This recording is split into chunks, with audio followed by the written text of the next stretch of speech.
Hey guys, Dusty here. I'm officially done week 1 of 16 as I prep for a race goal of running a sub 31:30 10K. And I thought in this video I could quickly recap the training that I did over week 1 and then some of the other key takeaways that I came up with as I plan for these next 16 weeks. Alright, so to break down my training Monday through Sunday, Monday I did 2 runs with my sister, both easy for a total of 16K. And then later on Monday, I also did my first strength session of the week.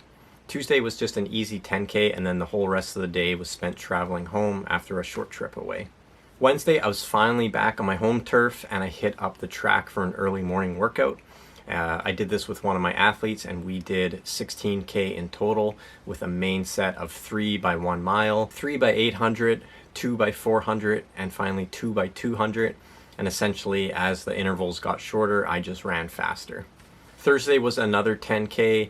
However, this time I did a main set of 3 by 8 minutes steady. Oh, and I forgot to add, on Wednesday, I also did my second strength session of the week. Friday, just an easy 5K shakeout run. And then Saturday, which was yesterday, I did 17K in the trails with a decent amount of elevation gain. And I was testing out a cool new La Sportiva shoe. And overall, it was a fun day in the trails, but I did keep it pretty chill. And then today, Sunday, I did a 30K long run with one of my athletes, and that puts my total running volume for the week at 104 kilometers with 2 strength sessions. So overall, I'd call week 1 a great success. I wasn't blowing the doors off with any crazy fast intervals, but that wasn't the point. I was just putting in consistent runs, getting my body used to running again, hit that 100K mark, which is kind of my weekly average I'd like to hit throughout this whole 16 weeks. Alright, now let's talk about my goal and some of the key takeaways. So my goal is very time specific. So 16 weeks from now, I'll be running my 10K hopefully in 31 minutes and 30 seconds or faster.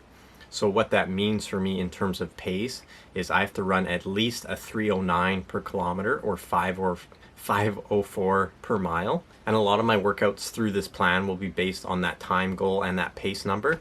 So once I have that time goal in place, I like to work backwards from there. So I'd say, especially in the final 6 weeks or so, there's a few key workouts that I'd like to check off my list just to make sure that I'm on track and that my goal is believable and attainable. And mind you, there are no shortage of 10K workouts, but these are some of the ones that I'd like to check off my list. The first one being 10 by 1K at 3 minutes or faster with a 200-meter easy jog in between. And that would be done at the track. Next up is 400s on the track. They are fantastic for 10K and half marathon fitness, and I'll definitely be hitting up a ton of 400-meter repeats.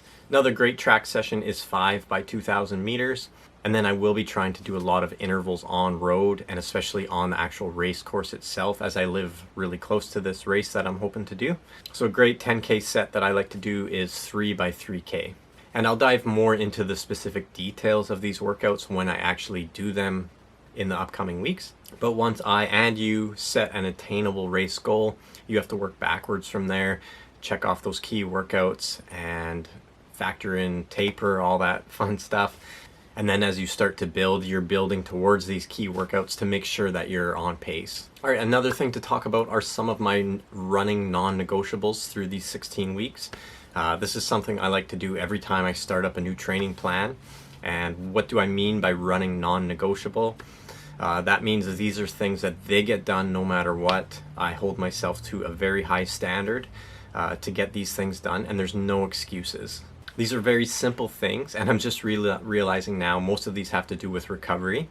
But number 1 is getting in the proper nutritional recovery post-workout or post-long run.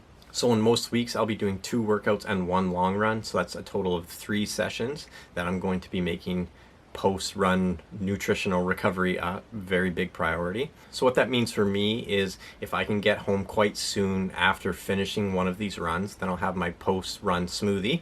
And if I can't, I'll just always make sure that I have a full water bottle in my car, and I'll mix it with some scratch recovery powder, and that'll hold me over until I can get home and get some real food in me.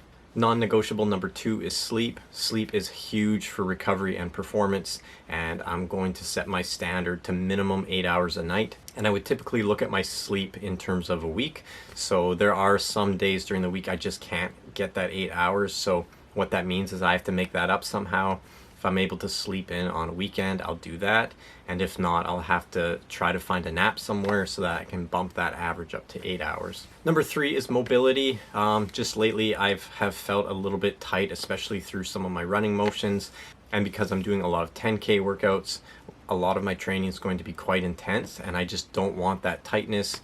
I don't want to get injured. I want to have an injury-free 16 weeks and have a fantastic experience on race day. A lot of endurance athletes and especially runners are really lacking in the mobility department, and it's never a bad thing to work on. Now, I will say, when you come up with these specific goals or non-negotiables, it's important to make them highly detailed. So in this example of mobility, I don't have all the details ironed out yet, but it would be something like every Monday, Wednesday, Friday, I'm going to work on my mobility for 10 minutes from 6:40 to 6:50 p.m. and I'm going to do this specific workout to work on that mobility.